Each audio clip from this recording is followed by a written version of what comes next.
In today's video, I'm going to teach you how to use Google Calendar for group scheduling efficiently and effectively. This is especially useful if you are coordinating meetings with multiple participants and want to find the best time slot that suits everyone.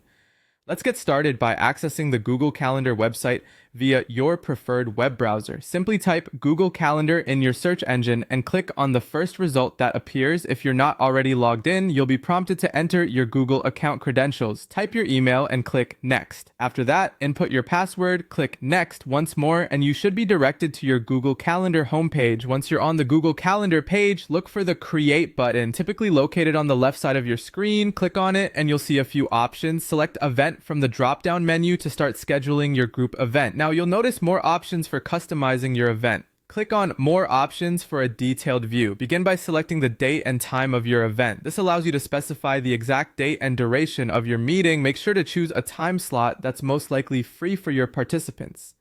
Once the date and time are set, move on to the Add Guests section. Here, you can type the email addresses of the people you want to invite. Google Calendar will automatically suggest contacts as you type, simplifying the process.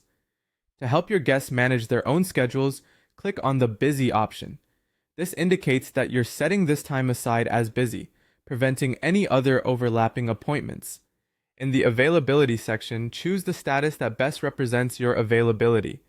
This is especially helpful to notify others whether you're free for impromptu meetings around the scheduled time. You also have an option to set the event visibility.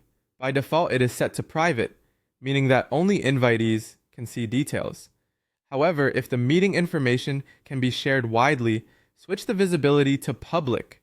Make sure everyone who needs this information has it accessible if applicable. Once you finalize all the details, it's time to save and send out your invitations. Click Save, and a prompt will appear asking if you'd like to email the invites.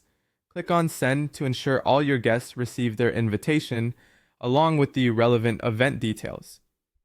Finally, click on Save once more to finalize the whole setup, ensuring that the event is securely placed on your calendar and your participants receive a notification. Remember, using Google Calendar for group scheduling is a great way to boost productivity by reducing the hassle of back and forth communications when coordinating meeting times. I hope you found this guide helpful. Thank you for watching.